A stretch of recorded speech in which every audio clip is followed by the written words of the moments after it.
வணக்கம். என் பெயர் மகாஸ்ரீ. நான் 4ஆம் வகுப்பு படிக்கின்றேன். அரசுதவி பெறும் தொடக்கப்பள்ளி சேப்புதூர், திருடேமருதூர் வட்டம், தஞ்சாவூர் மாவட்டம். நான் இன்று பேசும் தலைப்பே சுப்பிரமணிய பாரதி. அச்சமில்லை அச்சமில்லை அச்சம் என்பதில்லையே, உச்சி மீது வாடி நின்று விழுகின்ற போதிலும் அச்சமில்லை அச்சமில்லை அச்சம் என்பதில்லையே என்ற பாடலை எழுதிய சுப்பிரமணிய பாரதி டிசம்பர் 11, 1882ஆம் ஆண்டு எட்டயபுரம், திருநெல்வேலி மாவட்டத்தில் பிறந்தார். பெற்றோர் சின்னசாமி ஐயர், தாயார் லக்குமி அம்மாள் ஆவார். இவர் இயற்பெயர் சுப்பிரமணியன் என்றாலும் சுப்பையா என்று அழைக்கப்பட்டார். இவரது 5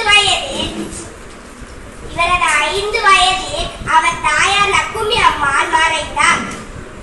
பின்பு பாட்டியான பாகிரதோ அம்மாளிடம் வளர்ந்து வாழ்ந்தார்.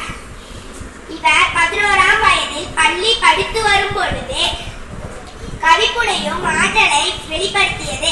இவரது படைப்புகள் குயில் பாட்டு, கண்ணன் பாட்டு, பாப்பா பாட்டு, சுயசரிதை, தேசிய கீதங்கள், பாரதி 66, விநாயகர், நான்மணி பாலை, பாரதியார்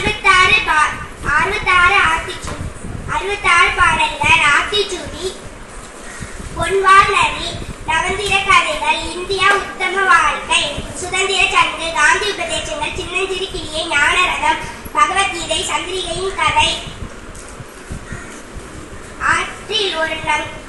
ஆற்றில் ஒரு பங்கு போன்ற நரி நூல் இயக்கினார். இவர் சுதேசமித்ரன் இதழில் சேர்ந்து பணியாற்றினார். இந்திய சுதந்திர போராட்டத்தில் தீவிரமாக பங்கேற்றார். ஆங்கிலேயருக்கு எதிராக குரல் கொடுத்தவர். சுப்பிரமணியன் உணர்வை தூண்டும் கவிதைகளை எழுதிய தேசிய கவி என்று அழைக்கப்பட்டார், போற்றப்பட்டார். பாரதியார் ஒரு பன்முக சீர்திருத்தவாதி என பல துறைகளில் அவரது பங்களிப்பு குறிப்பிடத்தக்கது. அவர் படைப்புகள் இந்திய சுதந்திர போராட்டத்தில் ஒரு புதிய பரிமாணம் கொடுத்தார்.